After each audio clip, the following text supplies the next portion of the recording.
네, 안녕하세요.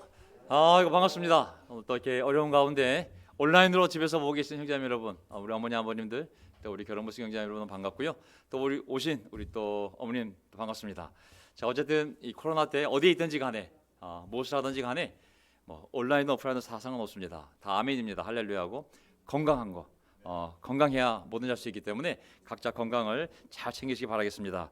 자, 오늘 또 아이들도 있기 때문에 제가 바로 설교로 들어가도록 하겠습니다. 자, 오늘 제가 준비한 설교는 여러분들 편히 한번 들어보시면서 저도 집에서 하루 종일 또 지난주 내내 이 설교를 생각하면서 자, 제 삶도 뒤돌아보고 남은 삶도 생각해보는 시간이었거든요. 자, 오늘 설교 제목 재미난 제목인데요. 주님께서 나에게 또 다른 아들 하나를 더 주시면 좋겠다. 어디서 나오는 어디서 들어본 소리 같습니까? 예, 그 창세기에 야곱의 아내 라헬이 언니와의 경쟁 속에서 여동생과의 경쟁 속에서 언니와의 경쟁 속에서 정말 너무 간절히 바라던 마음으로 아이가 요셉이 태어났을 때 그 요셉의 이름을 이렇게 붙였습니다. 주님께서 나에게 또 다른 아들 하나를 더 주시면 좋겠다. 그게 요셉이라는 이름의 의미였습니다. 자, 여러분은 하나님께서 어떤 것을 하나 더 주시면 좋겠습니까? 오늘 그걸 생각해 보면서 저도 제 인생을 생각해 보면서 나의 요셉을 하나님께서 나에게 무엇을 하나 더 줬으면 좋을까? 오늘 설교 들어보시기 바랍니다.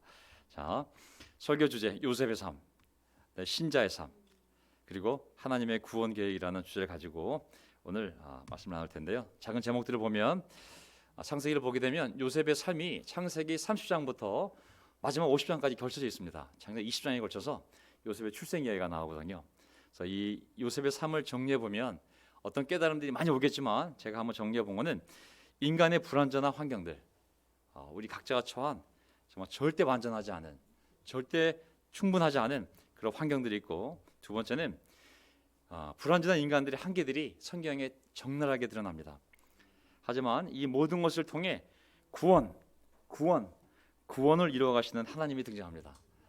그래서 이 요셉의 삶의 이야기는 내 이야기이며 우리 교회 이야기이며 다음 세대 이야기이며, 하지만 그 중심에는 모든 걸 통해서 불완전한 환경, 불완전한 사람을 통해서 사람을 구원해 가시는 하나님의 이야기가 중심 이야기가 되거든요.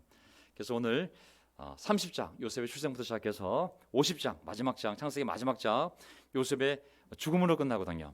그래서 그의 삶을 통해 우리의 과거도 생각해보고 또 우리의 미래도 한번 생각해보는, 삶의 의미를 생각해보는 시간을 가져보려고 합니다.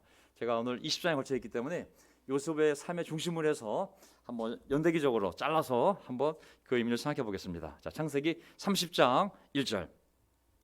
자, 라헬은 자기와 야곱 사이에 아이가 없으므로 언니를 레아를 시세우며 야곱에게 말하였다. 남편에게 나도 아이를 낳게 해주세요. 그렇지 않으면 죽어버리겠어요. 야곱이 라헬에게 화를 내면서 말하였다. 내가 하나님이라도 된단 말이요. 당신이 임신할 수 없게 하신 분이 하나님이신데 나더러 어떻게 하라는 말이요. 22절. 하나님은 라헬도 기억하셨다. 하나님이 라헬의 호소를 들으시고 그의 태를 열어주셨다. 이렇게 해서 이제 태어난 야곱의 집안에 태어난 요셉의 배경이 나옵니다. 23절. 그가 임신을 하여서 아들을 낳으니 하나님이 나의 부끄러움을 벗겨주셨구나 하고 생각하였다. 라헬은 그 아이의 이름을 지을 때에 주님께서 나에게 또 다른 아들 하나를 더 주시면 좋겠다 하는 뜻으로 그 아이 이름을 요셉이라고 하였다. 요셉, 더하다라는 뜻. 25절. 라헬이 요셉을 낳은 뒤에 야곱이 라반에게 말하였다. 제가 고향 땅으로 돌아갈 수 있도록 저를 보내주십시오. 이때가 야곱 나이 91세. 11번째 아들로 요셉이 태어나게 됩니다. 연도제로 보면 예수 모시기 정확하게 1915년 BC 1915년에 바로 요셉이 태어나게 됩니다. 그가 태어난 땅은 아브라함이 정착하던 땅, 이삭의 땅, 야곱 아버지가 태어난 땅이 아닌 바로 거기서 800km 정도 떨어진 이 바단 아람이라는 이 하란 지역에서 이 요셉이 태어나게 됩니다. 이제 그가 자기 의지와 상관없이 가난하게 상태에서 아버지의 삶의 동선을 따라 아버지의 믿음, 아버지의 실수, 아버지의 영향 하에서 그 아버지의 인생 항로를 따라 그의 인생의 동선이 이제 흘러가게 됩니다. 이런 배경을 가지고 요셉이 태어났습니다.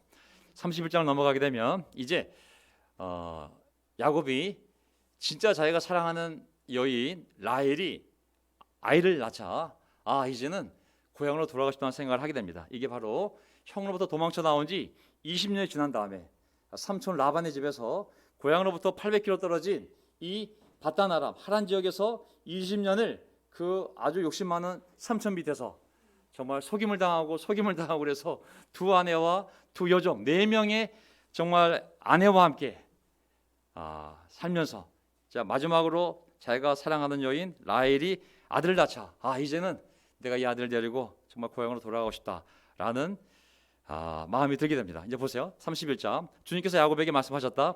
너는 내 조상의 땅 너의 친족에게로 돌아가거라. 내가 너와 함께 있겠다. 자 이제 네가 충분히 여기서 열심히 일해서 자식들도 많이 생기고 네가 처음에는 혼자 도망쳐 나갔지만 이제 정착해서 자식도 많이 생기고 뭐 소떼 양떼 엄청난 부자가 되었지만 네가 있어야 할 곳은 여기가 아니다. 네가 부자 되려고 여기 온 것이 아니다. 네가 가야 될 곳은 다시 아버지의 땅으로 돌아가라. 그것이 내 계획 속에 네가 살아야 할 땅이고 네가 있어야 할 약속의 땅이라고. 돌아가라고 하나님이 이제 말씀하신 것이죠. 걱정하지 말라고. 800km 엄청나게 험난한 길인데 과연 이 아내들과 이 아이들 데리고 어떻게 갈 수 있을까? 올 때는 혼자 도망쳐 왔지만 이 많은 걸 갈 수 있을까? 걱정하지 말라고. 네가 내 약속에 따라 내 명령에 따라 움직이는 삶의 동선엔 내가 너와 함께 할 거라고. 그래서 요셉도 이제 야곱의 아버지의 삶의 동선을 따라 같이 움직이겠죠.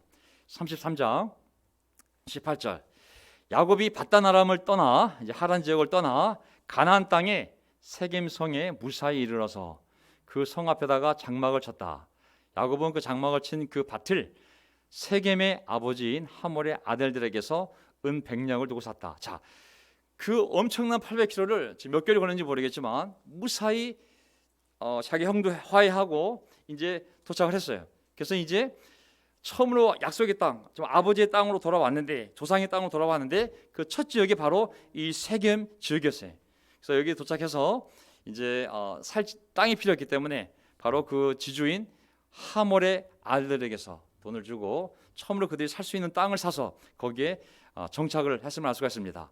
정말 대가족이 이때 아마 요셉은 태어난 지 돌이 지났는지 잘 모르겠지만 어쨌든 정말 까난쟁이 때 아버지를 따라서 이 800km의 대장정을 해서 정말 여기까지 같이 도착하게 된 거죠. 35장 건너갑니다. 자, 35장 1절 하나님이 야곱에게 말씀하셨다. 이제 어서 베델로 올라가. 쉐겜이 아니라 다시 베델로 올라가 거기서 살아라. 네가 너의 형 에서에게 형 에서 앞에서 피해 도망칠 때에 너에게 나타난 그 하나님께 제단을 쌓아서 바쳐라. 아니면 다시 거기가 정착할 때가 아니라고 쉐겜이. 넌 다시 네가 싱글로 도망갔을 때 내가 나타난 곳에서 나에게 제단을 쌓고 제사를 드렸는데 거기로 다시 가라고. 거기서 살라고. 하나님의 명령이 뭐 경제적인 이유도 아니고 그냥 살려면 살아야 되는 거 아니겠습니까? 또 이 요셉도 이 어린 상태로 아버지의 믿음의 동선을 따라 또 베델을 올라가서 살게 됩니다. 우리 모두 다 정말 어렸을 때는 아버지의 믿음, 아버지의 삶의 방식, 직장 그 모든 영향을 받으며 아버지의 삶의 동선을, 어머니의 삶의 동선을 따르며 살고 보고 들으면서 우리가 자라지 않았습니까? 자, 요셉이 이렇게 성장하면서 35장 16절 그들이 또 베델을 떠나 에브라스에 아직 채 이르기 전에 라헬이 몸을 풀게 되었는데 고통이 너무 심하였다. 아이를 낳느라고 상고에 시달리는데 산파가 라헬에게 말하였다. 요셉의 친엄마죠. 두려워하지 마세요. 또 아들을 낳으셨어요. 또 아들을 낳으셨어요. 어디서 들어본 말이죠. 라헬이 기도했던 내용이잖아요. 아들을 하나만 더 주세요. 요셉. 또 아들을 낳으셨어요. 그러나 산모는 숨을 거두고 있었다. 산모는 그 마지막 숨을 거두면서 자기가 낳은 아들의 이름을 베논이라고 하였다. 그러나 그 아이의 아버지는 아들의 이름을 베냐민이라고 하였다. 그것은 벤야민, 내 슬픔의 아들. 그래서 요셉이 6살 때 그 당시에 그 많은 가족이 그 수많은 킬로수를 이동했을 때 얼마나 그 건강이 안 좋았겠어요. 요셉 6살 때 어머니가 자기 친동생 라헬의 아들 둘 낳았는데 요셉을 낳고 6년 뒤에 바로 이 베냐민을 낳다가 그만 사망하게 됩니다. 라헬의 소망이 이루어졌지만 아들을 하나만 더 주세요. 하지만 그 소망이 이루어졌을 때 정작 본인은 이 땅의 사람이 되지를 못했죠. 요셉의 이름이 성취되었지만 결국 아들이 더 생겼지만 그것은 죽음의 대가였던 것이죠. 자, 이러한 불우한 환경. 6살 때 어머니가 돌아갔다. 그리고 동생이 생겼는데 정말 엄마는 없고 여기에 3명의 다른 어머니, 다른 형제들 이 속에서 이 6살 아이가 어떤 영향을 받으며 살아갔을까요? 자, 37장 창세기 37장 야곱의 역사는 이러하다. 17살 된 소년 요셉이 이제 11년이 지났어요. 어머니가 돌아가신 11년이 지났고 17살이 되었어요. 17살이면 지금 고등학교 1학년? 우리 나이로 그렇죠? 그 정도. 소년 요셉이 아버지의 첩들인 비라와 실바가 낳은 형들과 함께 양을 치는데 여기 보면 야곱의 아들이 몇 명이냐면 12명이잖아요. 그렇죠? 11번째가 요셉 그리고 6살 터울로 마지막으로 낳고 죽었으니까 이제 베냐민이 12번째 아들이 되거든요.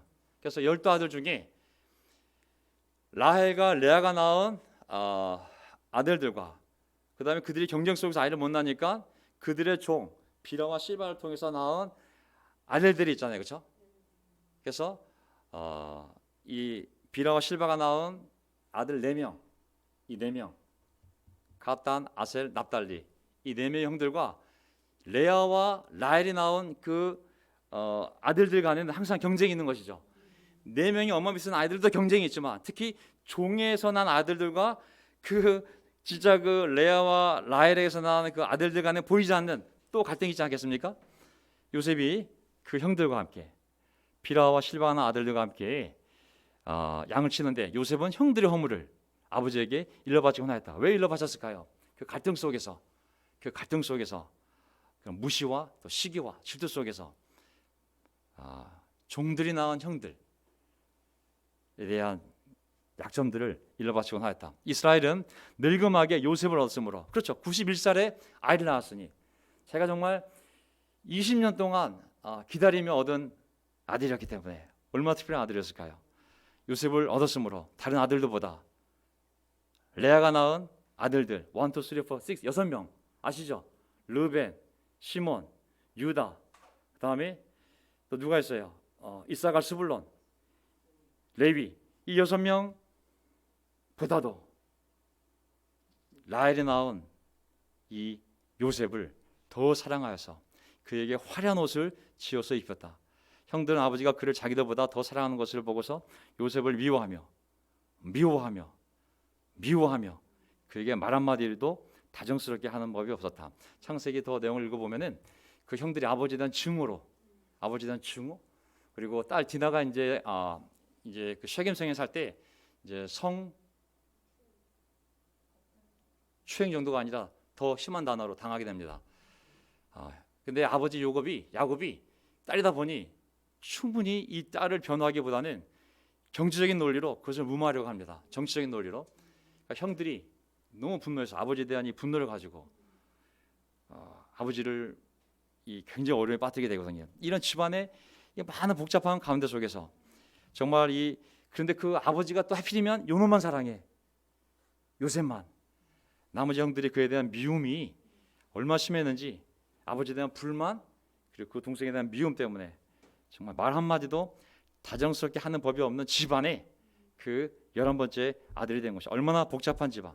친어머니 돌아가시고 3명의 어머니가 있지만 정말 이런 복잡한 가운데 속에서 정말 아버지는 날 사랑하지만 형들은 나를 미워하는 정말 어려운 환경 속에서 이 요셉이 자라게 된 것이죠. 37장 창세기 37장 5절 7절 한 번은 요셉이 꿈을 꾸고서 17살 나이입니다. 그것을 형들에게 말한 일이 있는데 그 일이 있은 뒤로부터 형들은 그를 더욱더 미워했다. 가뜩이나 미워하는데 꿈 때문에 더 미워하게 되었습니다. 요셉 형들에게 말하였다. 건방진 꿈을 꿨어요. 근데 본인이 꾸고 싶은 꿈이 아니라 그렇게 꿈이 보인 것 뿐이죠. 그렇죠? 하나님이 이렇게 보여준 것 뿐이에요. 그걸 말한 것 뿐인데 우리가 밭에서 곡식단을 묶고 있었어요. 그런데 갑자기 내가 묶은 단이 우뚝 일어서고 형들 10명이 전부 다 내 앞에 나를 둘러서서 절을 하였어요. 맞아 죽어도 싸운 꿈 이야기를 나눴어요. 하나님의 비전이지만 어떻게 이렇게 하게 됐어요. 결국 뭐냐면 제가 우두머리가 됐어요. 제가 우두머리가 된 거예요. 형들이 내 밑에서 인사를 했어요. 형들이 10명이 11번째한테 제가 제일 나이 많은 형이 지금 몇 살이야 지금 20살 차이 나는데 저에게 인사했어요. 26절 유다가 형제들에게 말했다. 그래도 우리 동기인데 그를 죽이고 그 피를 덮어버린다고 해서 무덤이 있겠느냐. 이제 건너뛰면 아다시피 이제 형들이 양을 치러 나갔을 때 아버지가 요셉을 형들한테 가보라고 보내지 않습니까? 그래가지고 이제 형들이 온 요셉을 보면서 야 이번 기회야말로 죽일 기회다 해서 이제 죽이려고 하다가 유다의 설득으로 이제 죽이지도 말고 그냥 종으로 먼 나라에 팔아버려서 영원히 우리 눈에서 지워버리자. 12명이 아니라 11명으로 만들자. 그래가지고 이제 이 과정을 아는데 자 26절 유다가 형제들에게 말하였다. 그래도 우리 동기인데 우리 핏줄인데 그를 죽이고 그 피를 덮어버린다고 해서 무슨 이득이 있겠나. 그러니 그 애를 이스마엘 사람들에게 팔아버리고 우리는 손을 대지 말자. 아무래도 우리 동기요 형제요 우리 혈육이 아니냐. 형제들은 그의 말을 듣기로 했다. 그러는 동안 미디안 상인들이 지나가다가 요셉을 구덩이에서 끌어내었다. 그들은 그를 이스마엘 사람들에게서 은 20냥에 예수님은 30냥인데 은 20냥에 팔아넘겼다. 이스마엘 사람들은 요셉을 이집트로 데리고 갔다. 우리가 그냥 인간적으로 봤을 때 트라우마잖아요. 형제들에게 죽임 당할 뿐만 아니라 다른 나라 종으로 이제 팔려가지 않습니까? 그들 간의 증오심을 받고 얼마나 대단한지도 봤습니다. 집안이 거의 뭐 완전히 진짜 이런 집안이 어디 있겠어요. 정말 어려운 환경 속에서 요셉이 성장한 거죠. 17세면 고1 정도의 나이에 벌어진 일인데 여기서 도단에서 다시 이집트까지 팔려가는 거리가 한 400km, 500km 되거든요. 이 구글 지도로 거리를 재보면 예루살렘 위에 50km 위에 셰겜이 있고 셰겜 왼쪽 북쪽으로 도단이 있어요. 도단에서 다시 끌려서 이렇게 이집트까지 가는 길을 차로 재보면 직선 거리가 400km거든요. 야, 400km를 종으로 끌려가? 와, 진짜 죽음 같은 공포, 절망, 그 얼마나 그 트라우마의 연속이었겠어요. 자, 고등학교 1학년 때면 얼마나 이 감수성이 예민한 이 상태겠습니까? 이 환경을 생각해 보면 정말 엄청난 비극적인 환경 아니겠습니까? 근데 하나님이 어떻게 이런 환경 속에서 사람을 사용하시는지 한번 보고 싶은 거죠. 창세기 39장 요셉이 이집트로 끌려갔다. 요셉을 이집트로 끌고 내려간 이스마엘 사람들은 바로의 신하인 경호대장 이집트 사람 보디발에게 요셉을 팔았다.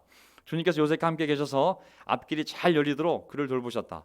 요셉은 그 주인 이집트 사람의 집에서 살게 되었다. 33절 그 주인은 주님께서 요셉과 함께 계시며 요셉이 하는 일마다 잘 되도록 주님께서 돌보신다는 것을 알았다. 여기 보면 다른 건 잘 모르겠는데 엄청난 고통과 뭐 절망감과 두려움과 뭐 표현할 수 없는 엄청난 일들이 벌어지지 않았겠습니까? 고등학교 1학년의 그 마음속에서. 근데 다른 건 모르겠는데 여기 보면 요셉의 믿음을 볼 수 있는 부분이 있어요. 그의 성격이 어땠는지는 정확히 모르겠지만 그의 신앙만큼은 우리가 볼 수 있다는 생각이 들었습니다. 그가 그 모든 고통을 당했지만 17세의 나이에 그는 하나님을 신뢰했고 그렇기 때문에 하나님은 그와 함께 하셨습니다. 그리고 그를 돌보셨습니다. 그가 어려움에 처했을 때 하나님을 원망하고 미워하고 불신하고 떠날 수도 있었지만 어쨌든 하나님이 끝까지 그를 함께 하시고 축복하신 걸 보게 되면 그가 절망 가운데 속에서도 하나님을 붙잡았고 그럼 어떻게 그런 신앙이 있었을까? 아마 요셉이 아니라 그 야곱이 가장 사랑하는 아들이었기 때문에 항상 자기 옆에 두면서 아브라함의 하나님, 이삭의 하나님, 자기 삶에 나타난 하나님을 신앙을 가르쳤기 때문에 아마 요셉이 편애를 받아서 성격은 어떻게 되는지 모르지만 어쨌든 그의 삶의 중심에 하나님에 대한 신앙이 분명히 있었다는 결론을 내리게 됩니다. 자 39장 18절 주인은 자기 아내에게서 잘 보세요. 당신의 종이 나에게 이 같은 행패를 부렸어요 하는 말을 듣고서 화가 치밀어 올랐다. 요셉의 주인은 요셉을 잡아서 감옥에 가두었다. 그것은 왕의 죄수들을 가두는 곳이었다. 요셉이 감옥에 갇혔으나 주님께서 그와 함께 계시면서 돌봐 주시고 그를 한결같이 사랑하셔서 간수장의 눈에 들게 하셨다. 또 아는 내용이기 때문에 건너뛰었습니다. 또 보디발 경호대장 집에서 책임자가 되어서 잘 수행하고 있었을 때 그 보디발의 아내가 유혹하는 일이 벌어집니다. 17살에서 이집트 가서 고기 좀 잘 먹고 뭐 헬스 좀 했었으면 몸이 다시 20대 건장한 청년이 될 수 있었겠죠. 그때 보디발의 아내가 요셉을 유혹하게 되는 것이죠. 요셉에게 정말 성추행범으로서 감옥에 가는 엄청난 환란이 또 벌어지게 됩니다. 자신의 의지와 무관하게 다시 노예에서 이제 감옥으로 가는 일이 벌어지잖아요. 너무 억울하지 않습니까? 자신의 신앙과 양심을 지킨 대가로 보상을 받은 것이 아니라 오히려 더 큰 고통을 당하게 되었습니다.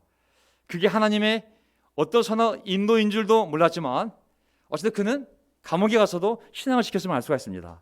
왜냐하면 갇혔으나 주님께서 그와 함께 계시면서 돌봐주시고 그를 한결같이 사랑하셔서 간수왕의 눈에 들게 하셨다. 그 하나님을 원망하고 막 하나님을 떠나려고 했더라면 아마 하나님께서 함께하기 어려웠을 텐데 그 절망 가운데 속에서도 고통 가운데 속에서도 정말 억울했지만 그는 끝까지 신앙을 지켰기에 하나님은 또 그와 함께 하시면서 그를 한결같이 사랑하셔서 또 더 살 수 있는 길을 간수왕의 눈에 들게 하셨다고 얘기할 수 있습니다. 전 이걸 볼 때 20대 나이에 인생이 정말 이렇게 아주 더티하게 꼬이고 정말 하늘을 보고 원망할 수도 있는 삶이었지만 자기 전생을 원망하고 부모를 원망하고 모두 원망할 수 있는 삶이었지만 어떤 상황 속에서도 하나님을 믿고 신뢰했던 요셉의 신앙은 하나님이 그와 함께하며 그를 사용할 수 있는 그러한 분명한 요셉의 특징이었음을 보게 됩니다. 때로는 가정에서나 아니면 교회에서나 정말 어려워질 때 제 마음속에서도 아이고 어쩌다가 나 이 교회를 알게 돼가지고 여기까지 오게 되었을까. 정말 어쩌다가 이 교회를 알게 되어서 이런 꼴을 당하게 되었을까. 정말 그런 일도 있을 수 있거든요. 뭐 어쩌다가 이 집안에 내가 태어나서 어쩌다가 저분이 내 아버지가 되어서 어쩌다가 정말 내가 저 목사한테 안수를 받아가지고 근데 어쨌든 분명한 것은 상황이 어떻게 되든지 간에 그냥 하나님을 신뢰하는 마음을 지키고 있었던 것이죠. 예. 하지만 하나님의 섭리는 그가 왕의 고위 관료들이 들어가는 고급 감옥에 갇히게 되는 것이죠. 성추행범으로서 아주 더러운 진짜 인생 막 가는 사람들이 모여있는 감옥에 한 것이 아니라 왕들의 아주 최고 관료들이 왕의 미움을 받아 갇히게 되는 고급 감옥에 간 것이 하나님의 섭리였습니다. 여기는 하나님의 미래의 계획과 관련이 있지 않습니까? 하나님은 그에게 일어난 일들을 오히려 사용하셔서 일부러 일어나게 했는지는 모르겠어요. 하나님 큰 그림을 그려놓고 보디발 아내를 사용해서 성추행 같은 일이 사건이 벌어지게 하고 오히려 받게 하고 억울하게 감옥에 들어가는 이 그림까지 하나님이 그렸는지 안 그런지 모르겠지만 어쨌든 벌어진 일을 가지고 하나님이 그 감옥에 가 있는 요셉을 사용해서 하나님의 놀라운 그림을 그린 것은 사실 아니겠습니까? 그래서 그 고난이 오히려 요셉으로 하여금 믿음의 사람으로 하여금 하나님의 더 큰 그림으로 더 큰 계획으로 들어갈 수 있는 오히려 발걸음이 되도록 하나님이 사용했음을 알 수가 있습니다. 이걸 보게 되면 하나님의 계획은 너에 대한 계획은 내가 알고 있다. 그것은 재앙을 지르는 것이 아니라 미래의 번영과 희망을 주는 계획이다. 그거는 분명한 것 같아. 내가 노예로 팔려갔든 형제들을 미워하든 감옥에 가든 너에 대한 계획은 내가 알고 있다. 그것은 내가 너에게 재앙을 지르는 것이 아니라 미래의 희망과 번영을 주는 계획이다. 우리 앞에서 할 일은 원망하고 하나님께 배교하고 배도하는 미지근한 삶이 아니라 하나님을 신뢰하고 기대하고 기도하고 찾는 삶인 것이죠. 그냥 하나님을 신뢰하는 것, 이것만이 우리가 할 수 있는, 나머지는 함부로 해석하지도 말고 어떤 어려움 속에서도 하나님 나를 사랑하시고 나에 대한 놀라운 계획이 있고 나는 내 자리를 지키고 나가는 거죠. 창세기 41장을 볼까요? 창세기 41장. 자, 바로가 요셉에게 말하였다. 하나님이 너에게 이 모든 것을 알리셨는데 너처럼 명철하고 슬기로운 사람이 어디에 또 있겠느냐. 이 사건 아시죠? 하나님이 바로에게 해괴한 꿈을 꾸게 합니다. 마른 소, 찐 소. 깨가지고 야 이게 마른 소는 뭐고 찐 소는 뭐고 또 마른 소가 찐 소를 잡아먹냐. 온 이집트 사람들에게 다 해몽을 요구했지만 어느 점장이도 그를 풀을 수 없었거든요. 하나님의 놀라운 계획이었잖아요. 그래서 결국은 이 이야기가 요셉에게 들려오게 되었고 결국 요셉이 감옥에 갇혔던 사람이 풀려나서 왕의 최고 관료로 다시 복직되었을 때 그가 요셉을 기억하고 그리고 왕에게 얘기해서 왕이 이 요셉을 불러다가 꿈을 해몽하라고 그랬을 때 요셉이 정확하게 그 꿈을 해몽해 주니까 왕이 이 얘기를 하게 된 거죠. 이야, 바로가 요셉에게 말했다. 하나님이 너에게 이 모든 것을 알리셨는데 너처럼 명철하고 슬기로운 사람이 어디에 또 있겠느냐. 40절, 네가 나의 집을 다스리는 책임자가 되어라. 나의 모든 백성은 너의 명령을 따를 것이다. 내가 너보다 높다는 것은 내가 이 자리에 앉아 있다는 것뿐이다. 41절, 바로가 또 요셉에게 말하였다. 내가 너를 온 이집트 땅의 총리로 세운다. 아멘. 하나님이 병 주고 약 준 거거든요. 인간이 풀 수 없는 꿈을 꾸게 하고, 그리고 딱 본인이 답을 갖고 요셉에게 주어서 설명해 줘라. 그래가지고 이 설명을 듣자 왕이 그냥 100% 요셉을 신뢰하면서 하나님의 계획 안에서 요셉과 그리고 바로 왕이 연결되는 역사가 일어나게 됩니다. 어떻게 보면 보디발의 집에서 일어난 일 때문에 보디발의 집에서, 경호대장 보디발의 집에서 한 집안의 이스라엘의 문화와 역사를 배웠다면 이제 감옥에 가서 왕의 최고의 관료들과 함께 한 감옥에 수년 동안 있으면서 이스라엘 전반적인 정치 상황, 인맥, 또 그 벌어지는 일들, 사회, 정치, 경제, 이 모든 것들을 다 들을 수 있는 놀라운 간수장이었기 때문에 그가 이제 총리가 되었을 때 그런 지식을 바탕으로 해서 그 나라를 다스릴 수 있는 그러한 실력을 쌓게 된 것이죠. 꿈 해몽 하나만 가지고 총리가 되었다면 능력이 없기 때문에 그런 자리를 줘도 할 수가 없는데 그가 이미 경호대장 보디발의 집에서 그리고 감옥에서 최고 그 정치인들, 경제인들, 그리고 사회인들과 함께하면서 들은 내용들이 충분히 있었기 때문에 하나님 주신 지혜를 가지고 그런 지식과 함께 이제 총리가 되었을 때 그 엄청난 대제국을 다스릴 준비가 된 것이죠. 이것이 하나님의 놀라운 계획이었던 것입니다. 아멘. 마치 모세가 사람을 죽이고 미디안 광야로 도망가서 40년 광야 생활을 했을 때 그것이 당연한 도피 생활이 아니라 그 40년 광야 생활을 통해 앞으로 하나님의 백성 200만 명, 300만 명을 데리고 그 광야를 떠돌아다닐 때 그들을 인도해야 될 지식을 쌓은 것처럼 하나님이 고난의 시간에 하나님의 놀라운 미래를 인도할 놀라운 훈련을 그곳에서 시켰음을 알 수가 있습니다. 자, 정리해보면 17세에 다른 나라로 노예로 끌려왔던 고1 학생이 13년 만에 30세에 대제국의 총리가 되는 것이죠. 그가 몇 년 동안을 보디발의 집에서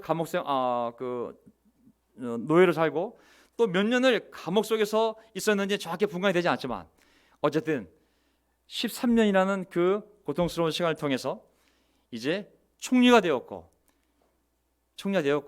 이제 그의 꿈의 예언대로 7년은 엄청난 풍년이 7년은 엄청난 흉년이 오게 되는 것이거든요. 그래서 그가 총리가 되어서 7년이 지났어요. 몇 살이죠? 37세. 근데 이제 2년쯤 지났을 때 바로 2년차, 흉년 2년차에 39살이 되었을 때 이제 가나안 땅에도 그 흉년이 퍼져서 그 아버지 가족이 야곱의 가족이 이집트에 와서 요셉을 만나는 일이 39살 때 벌어지게 됩니다. 39세 나이에 흉년 2년 차에 나중에 본문에 나옵니다. 형들이 이집트에 오게 되고 그리고 얼굴을 알아보게 되고 그리고 결국은 통곡을 하며 그 형들과 함께 헤어하게 됩니다. 그게 17살에 헤어져서 22년이 지난 39살에 두 중년의 아버지가 되어 다시 형들을 만나게 됩니다. 고1 학생이 이제 아이를 둘 가진 39살 중년 남자가 되어 만나는 모습이 나오게 됩니다. 창세기 41장 50절, 요셉과 온의 제사장 보디베라의 딸 아스나 사이에서 두 아들이 태어난 것은 흉년이 들기 전이었다. 보세요. 요셉은 하나님이 나의 온갖 고난과 아버지 집 생각을 다 잊어버리게 하셨다 하면서 맏아들의 이름을 므낫세라 지었다. 둘째는 내가 고생하던 이 땅에서 하나님이 자손을 번성하게 하셨다 하면서 그 이름을 에브라임이라고 지었다. 여기 보면 므낫세와 에브라임, 그 두 이름 안에 공통적인 하나가 뭐냐면 고생이에요. 고생. 내가 이 고생을 그리고 이 아버지에 대한 이 그리움을 집안에 대한 그리움을 잊었다. 므낫세. 그리고 내가 이 고생한 땅에서 하나님 나에게 이러한 복을 더해 주었다. 에브라임. 그 이름 안에 고생과 그리움이 누가 있습니다. 얼마나 그리웠겠어요. 둘째 그 어린 학생이 남의 나라 가서 물론 결혼했지만 뭐 총리로서 정말 그 당시 최고의 종교 지도자의 딸과 결혼했지만 결혼식은 얼마나 화려했겠습니까? 하지만 그의 마음은 얼마나 외로웠을까요? 우리나라에서 필리핀에 유학 온 한 학생이 부모도 없이 가족도 없이 이 안에서 결혼식했다고 생각해 보십시오. 얼마나 외로운 또 결혼식이었을까요? 자, 어쨌든 이런 과정을 거쳐서 이제 창세기 45장을 보게 되면 이제 자, 한번 볼까요? 형들을 만났을 때 요셉은 북받치는 감정을 억누르지 못하고 창세기 45장 1절 자기의 모든 시종들 앞에서 그만 모두들 물러가라고 소리쳤다. 주위 사람들을 물러가게 하고 요셉은 드디어 자기가 누구인지를 형제들에게 밝히고 나서 한참 동안 울었다. 그 울음소리가 어찌나 크던지 밖으로 물러난 이집트 사람들에게도 들리고 바로의 궁에도 들렸다. 22년 만에 제후 고1 학생이 아들 둘 가진 아버지가 되어서 형들 다시 만났을 때 정말 그는 뭐 본능적인 슬픔이 아니겠습니까? 저는 이걸 보게 되면 하나님의 계획은 사람들의 가정을 무너뜨리는 것이 아니라 가족들을 회복시켜 주는 것을 믿습니다. 아멘.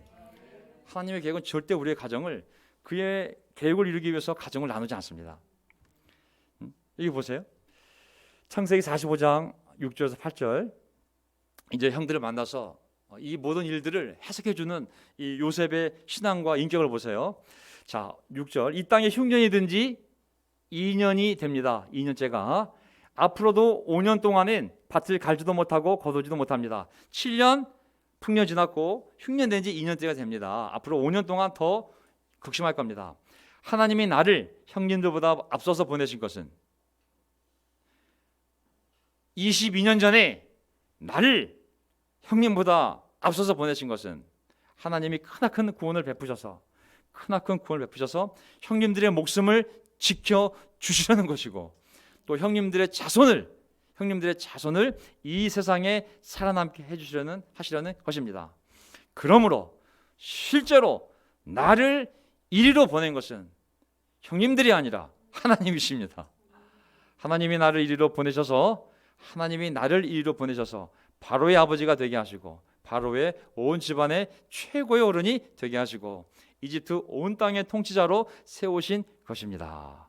여기 보면 22년 동안 이제 요셉의 이 고통을 통해서 요셉의 신앙 인격은 그의 신앙을 보면 오직 하나님의 뜻만 남아 있어요.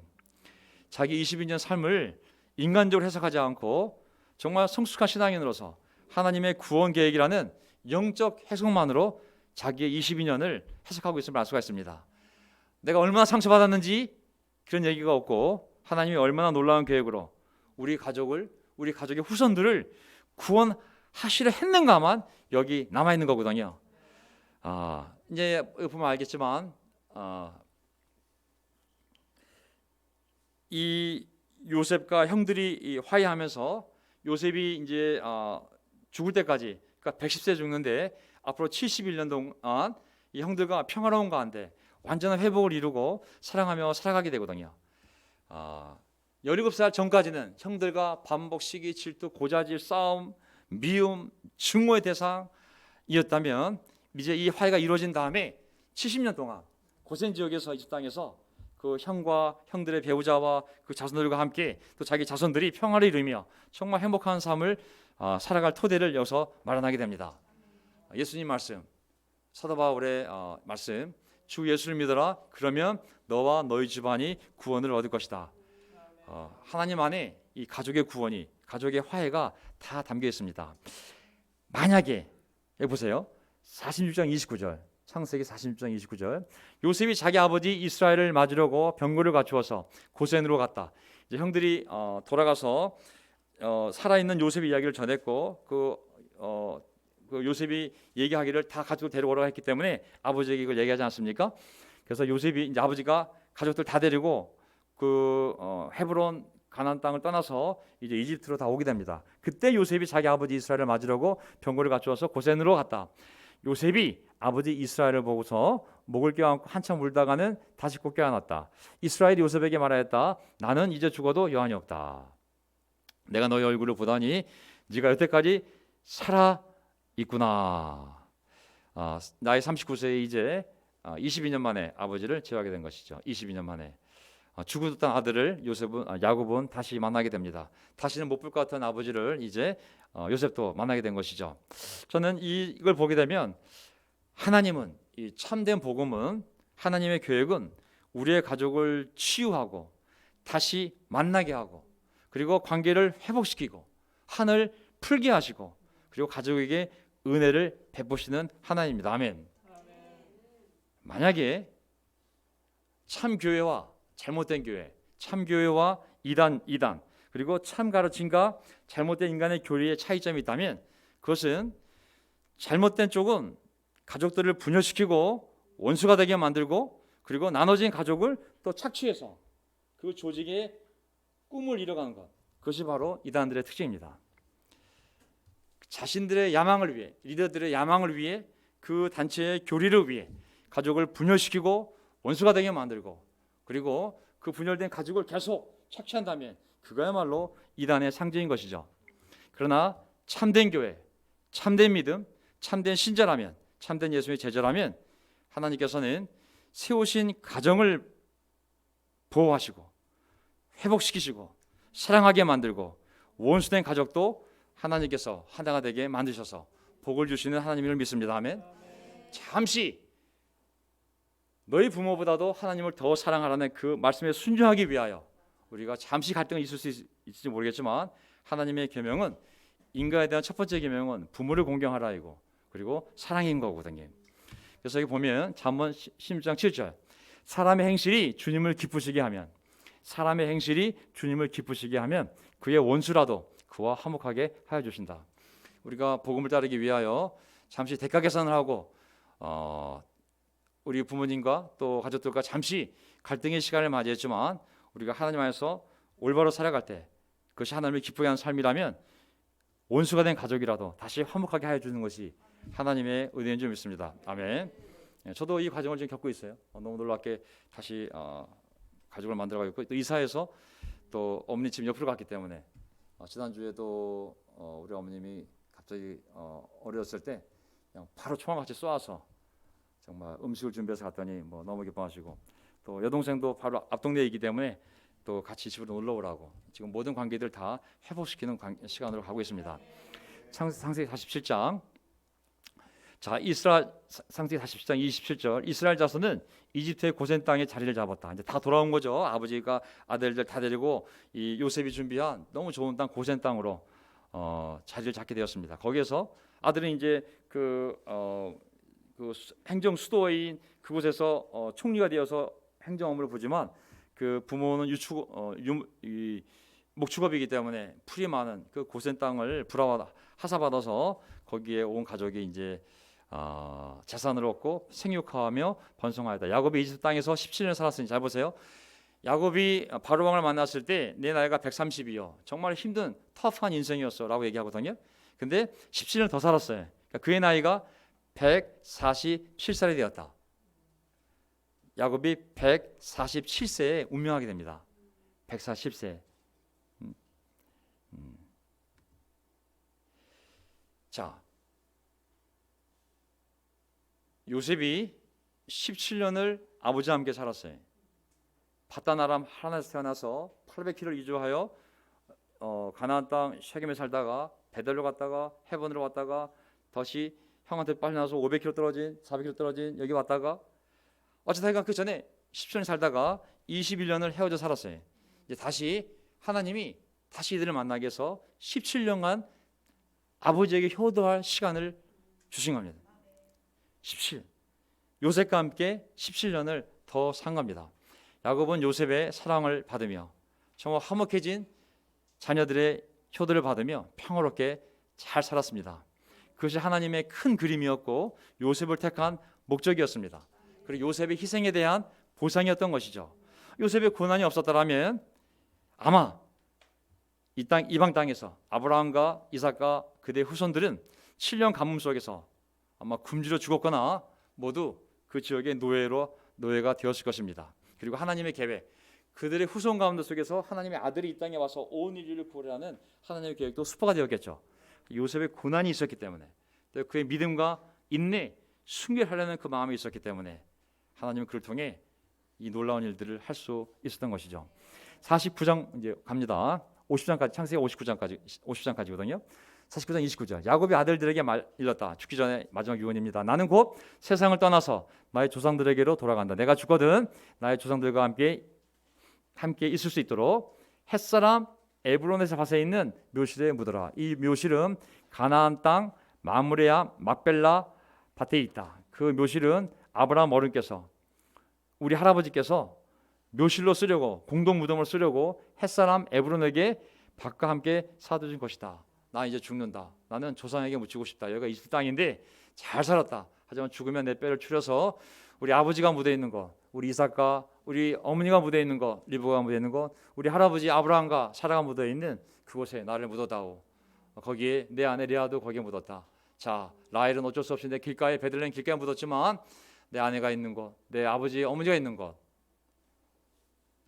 거기에 묻어다오.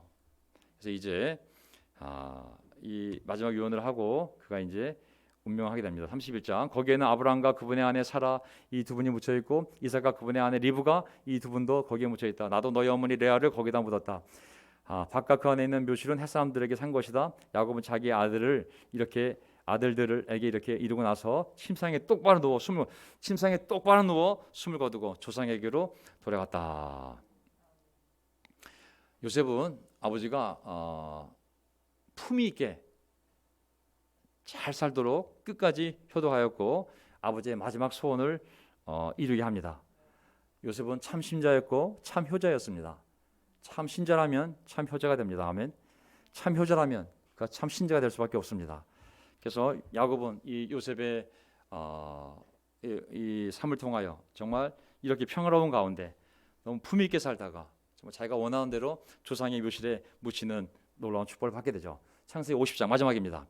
50장 18절. 요셉이 그들에게 말하였다. 자, 이제 아버지 장례식을 끝내고 돌아오니까 거기 이제 묻어드리고 돌아왔어요. 이집트로. 그러니까 형들이 이제 분하지 않습니까? 예, 아버지 돌아오셨다. 요셉이 이제 분심이 나올지 모른다. 걔 트라우마가 많았던 애인데 사실은 이 아버지 때문에 그렇지. 이제 트라우마 나오기 시작하면 우리 모두 사망이다. 그래서 이제 요셉에게 혹시 요셉아 에리트도 없니? 에리트도 아직 남은 거 없니? 물어보지 않습니까? 에티튜드. 두려워하지 마십시오. 내가 하나님을 대신하기라도 하겠습니까? 형님들은 나를 해치려고 하였지만 이건 팩트잖아요, 그렇죠? 하였지만 하나님은 오히려 그것을 선하게 바꾸셔서 오늘과 같이 수많은 사람의 생명을 구원하셨습니다. 그러니 형님들은 두려워하지 마십시오. 내가 형님들을 모시고 형님들의 자식들을 돌보겠습니다. 이렇게 요셉은 그들을 간곡한 말로 위로하였다. 이거 얼마나 아름다운 모습이에요, 그렇죠? 야, 형님뿐만 아니라 형님 자식들도 내 자식이라고. 정말 한 사람의 고난, 그 사람의 고난 가운데서 그의 믿음, 그의 인내, 그의 순기를 통해 그의 부모도 구원하고 그의 가족도 구원하고 그 후손들까지 다 구원하는 일이 벌어지고 있지 않습니까? 그러면서 저는 이 말씀이 떠올랐습니다. 요한복음 10장 24절 예수님이 하신 말씀인데요. 요셉은 예수님의 모형이라고 그러잖아요. 예수님의 삶을 미리 구약적인 인물에서 찾아보라면 아마 요셉이 아마 예수님의 모습을 가장 잘 드러낸 사람 중에 하나라고 얘기했잖아요. 그래서 뭐라 말씀하시냐면 내가 진정으로 너에게 말한다. 밀알 하나가 땅에 떨어져서 죽지 않으면 하나 그대로 있고 죽으면 열매를 많이 맺는다. 야, 죽지 않으면 하나 그대로 있고 죽으면 열매를 많이 맺는다. 요셉이 그 집안에서 12아들 가운데 선택되어져서 그 많은 고생을 했지만 그의 고생을 통해서 얼마나 많은 축복이 그의 가정에 임하게 되었습니까? 50장 22절 마지막 구절입니다. 요셉이 아버지의 집안과 함께 이집트에 머물렀다. 요셉은 100년하고도 10년을 더 살면서 총 몇 살입니까? 110년을 살았습니다. 에브라함의 자손 산들을 보았고 므낫세의 아들 마길에게서 태어난 아이들까지도 요셉이 자기 자식으로 길렀다. 그러니까 110년을 쪼개보면 아까 창세기 30장에서 태어나서 진짜 17년을 아버지와 함께 그리고 22년은 정말 13년은 노예와 감옥에서 그리고 9년 총리직을 하다가 39살 때 이제 가족이 다 회복돼서 10살에 죽었기 때문에 이걸 계산해 보면 71년을 더 살면서 4대에 걸쳐 하나님 주시는 많은 복을 누리며 살게 됩니다. 13년의 고통이 있었지만 71년 동안 정말 하나님의 복을 누리며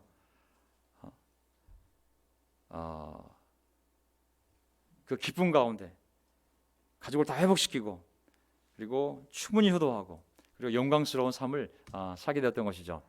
그래서 이제 요셉도 죽음이 옵니다. 끝입니다. 요셉이 자기 친족들에게 말하였다. 나는 곧 죽는다.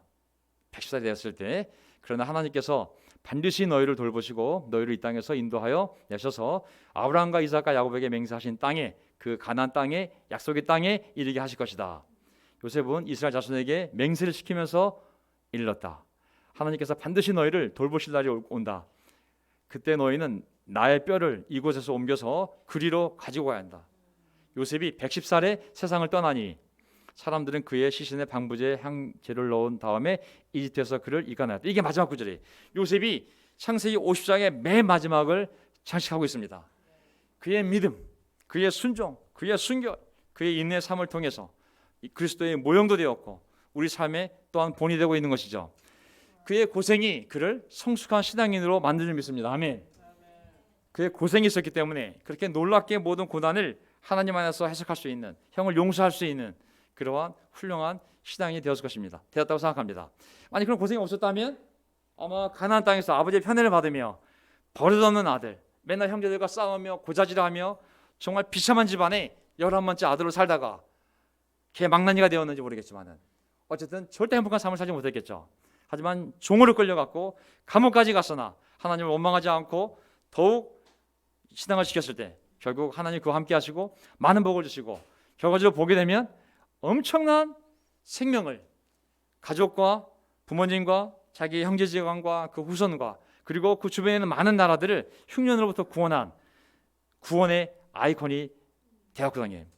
자, 덤으로 하나만 더 말씀을 드릴게요.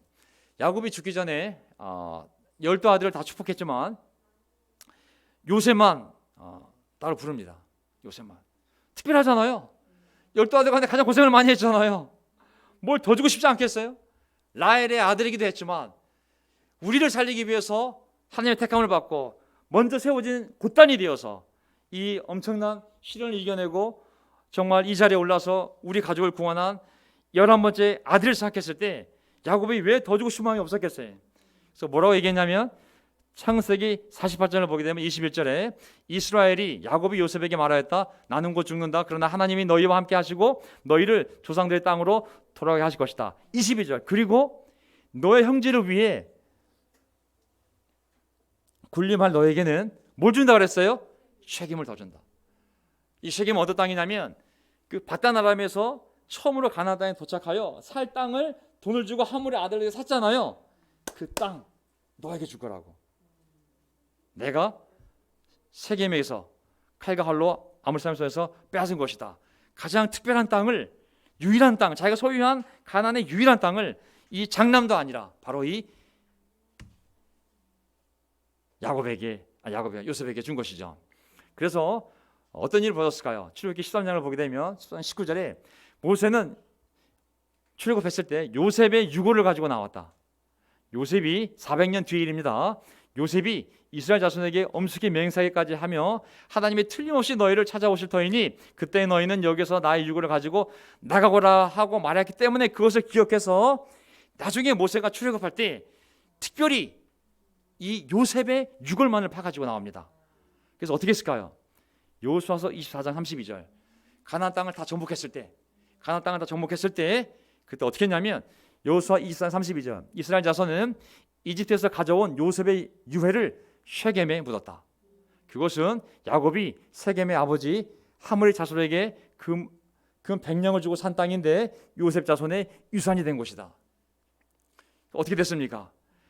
야곱의 요셉에 대한 사랑도 성취가 되었지만 요셉에 대한 야곱의 사랑도 성취가 된 것이죠. 요셉에 대한 보상도 성취가 된 것이죠. 하나님은 사람들의 사랑을 존중하는 거죠. 그리고 인간 로봇가 될 수 없기 때문에 누굴 더 사랑할 수가 있어요. 하지만 그 사랑도 하나님이 존중한 것이죠. 로봇가 아니기 때문에 n분의 1만큼 다 고생할 수 없어요. 누가 더 고생할 수 있는 것이죠. 하지만 그 더 고생한 것을 하나님은 기억하시는 것이죠. 결국 더 고생했던 자식에게 준 그 쉐겜의 땅에 결국 요셉은 아버지의 축복대로 자기의 유해를 아버지가 준 땅에 묻히는 놀라운 마지막을 맞이하게 되는 것이죠. 제 오늘 설교는 뭐냐면, 주님께서 나에게 또 다른 아들 하나를 더 주시면 좋겠다. 요셉. 우리의 요셉은 무엇입니까? 저는 우리가 어떤 것이 부족하기 때문에 이 경쟁 사회 속에서 경쟁하다가 어떤 하나 얻으면 하나 말고 하나 더 주시면 좋은데, 조금 더 주시면 좋은데 요셉을 얻을 수가 있는 것이죠. 하지만 그 요셉을 원했던 라헬은 그 꿈대로 아들 하나를 더 얻었지만 그 대가는 죽음이었던 것이죠. 요셉의 삶, 신자의 삶, 그리고 하나님의 구원계. 자, 인간의 불완전한 환경들, 우리가 교회가 되었던, 직장이 되었던, 가정이 되었던 어느 누구도 완전한 환경은 이 지구상에 존재하지 않습니다. 또 불완전한 인간들의 한계, 아무리 놀라운 목사, 장로들의 그룹, 목사들의 그룹, 그들을 합쳐졌던지 간에 이 세상에 예수님의 마음을 닮은 완벽한 그룹은 존재하지 않습니다. 교회 안에서도 별거 다 해봤어요. 목사들이 인도하는 거, 담임 목사가 인도하는 거, 합쳐서 인도하는 거, 감독회를 만들어서 인도하던 거, 재직회를, 별 희한한 형태로 교회를 다 인도해봤어요. 안 되더라고요. 잘 안 되더라고요. 왜? 우리 모두 죄인이기 때문에. 교회의 머리는 예수님이지 인간이 어떤 조직을 만들어도 그들이 교회를 인도하는 것이 아닌 거거든요. 그리고 결국은 이 불완전한 사람, 이 불완전한 환경을 하나님이 사용하셔서 모든 것이 협력하여 선을 이루면서 구원을 하나님이 이루어가신 줄 믿습니다. 아멘. 우리의 가족을 다시 만나게 하시고 회복하게 하시고 세례받게 하시고 믿음을 회복하게 만드시고, 이 모든 걸 통해서 하나님은 자기의 구원 계획을 오늘도 이 교회 가운데, 또 우리 가정에서, 또 이 대한민국 그리스도의 교회 안에서 이루어가는 줄 믿습니다. 아멘. 절대로 아무리 놀라운 목사와 장로가 나와도 절대로 완전한 교회 환경과 그리고 완전한 리더십은 나오지 않을 겁니다. 아멘. 하지만 그 모든 걸 통해서도 하나님은 사용할 수 있기 때문에 감옥도 사용하시고 노예상도 사용하셔서 그를 총리로 만든 것처럼, 흉년을 통해서 하나님의 구원 계획을 이루는 것처럼, 우리가 어떤 상황에 처해 있든지 간에 그 상황에 우리를 압도하는 것이 아니라 하나님의 계획이 그 상황을 압도해서 우리를 구원의 수단으로 삼으시며 우리 가정에 복을 가져오며 이 사회에 복을 가져오는 그런 채널로 우리를 만들어갈 줄 믿습니다. 우리 그 믿음을 갖고 오늘도 살아가는 저와 여러분이 되기를 바라면서 설교를 마치겠습니다. 아멘.